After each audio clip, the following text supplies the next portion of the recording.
bienvenue sur votre chaîne Forum Éduc. Alors, la joie, le plaisir, le bonheur, lequel, à votre avis, de ces trois ressentis n'est pas un sentiment? Vos réponses hier m'ont donné raison de porter une précision aujourd'hui pour aborder la différence, pas uniquement pour corriger notre savoir étymologique, mais pour prendre conscience que ressentir de la joie ou du plaisir ne veut pas dire que la personne est heureuse ou qu'elle vit dans le bonheur.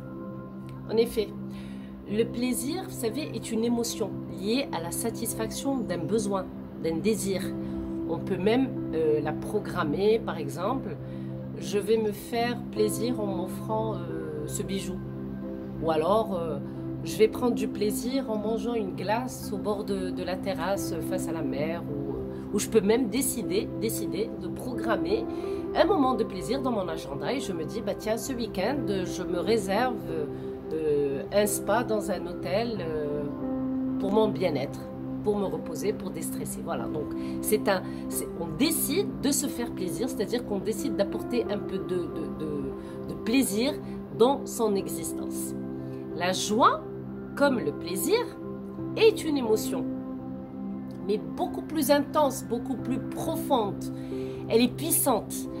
La joie ne se décide pas, elle ne se programme pas. D'où les expressions « j'ai pleuré de joie »,« j'ai sauté de joie »,« j'ai dansé de joie ». Ça me met en joie. La joie, en fait, est exubérante. Elle habite entièrement notre corps et notre esprit. On se sent vibrer de vie. Voilà. Donc la joie, elle ne se programme pas.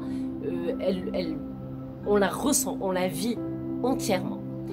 Et vous l'avez deviné maintenant, le bonheur, contrairement à la joie et au plaisir, n'est pas une émotion. En fait, c'est un état de pleine satisfaction qui peut être durable, voire même permanent. On peut être heureux ou heureuse sans être joyeux. Mais attention, attention, plusieurs personnes associent le bonheur au sentiment vide de sens et éphémère qui viennent de l'extérieur. Par exemple, la richesse, le succès et la gloire. Pour certaines personnes, être riche ou avoir du succès ou être populaire, c'est ce qui va leur apporter du bonheur. Non, le bonheur est profond, il est durable. On peut le puiser au plus profond de nous. La question existentielle est comment peut-on vivre heureux profondément et pas de manière éphémère ni externe.